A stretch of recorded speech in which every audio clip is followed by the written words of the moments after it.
கோதுமை களி கொலை வச்சுருக்குறோங்க. ஒரு ஆளுக்கு மட்டும்தான். அப்புறம் தண்ணி கொதிக்குது. துளியோண்டு உப்பு,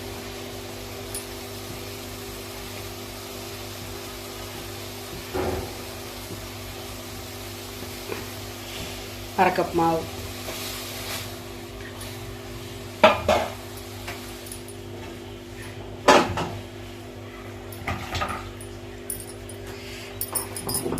மாவு போட்டு நல்லா கிளறணும்.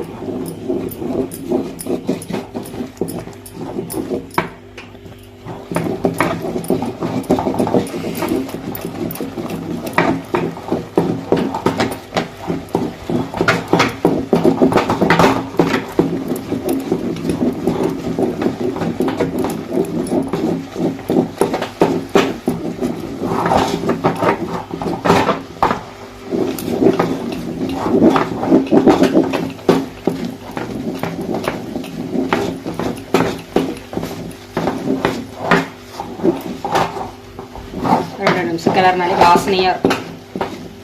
வெந்துருச்சுங்க. கோதுமை களி வந்து ஒன்றே மாவு போட்டு கிளறது தான். ஆரி மாவு தான் வேகணும். ராகி மாவு.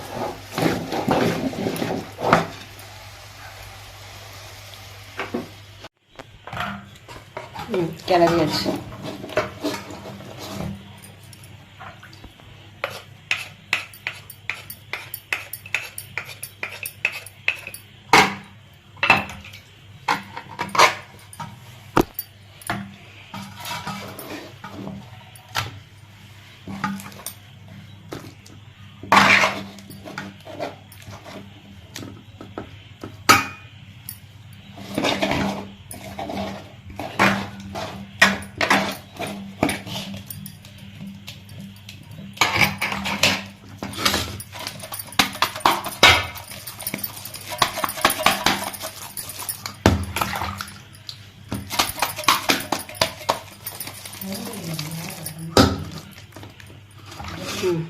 ரெடி ஆயிடுச்சு. வாழைப்பழம் மாட்டு கோதுமை களி ரெடி. இதுக்கு எந்த குழம்பு சட்னி வேணால் போட்டு சாப்பிட்லாம். சுகருக்கு நல்லது. சுகர் பேஷண்ட்டுக்காரங்க சாப்பிட்லாம்.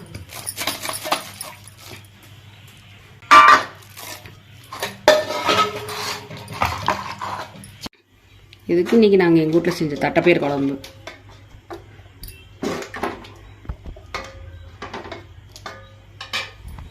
சட்னிங்க, குழம்பு, பருப்பு குழம்பு, கீரை குழம்பு, மட்டன் குழம்பு, சிக்கன் குழம்பு எல்லாத்துலேயும் சாப்பிட்லாம். 5 நிமிஷத்தில் செஞ்சிடலாம்.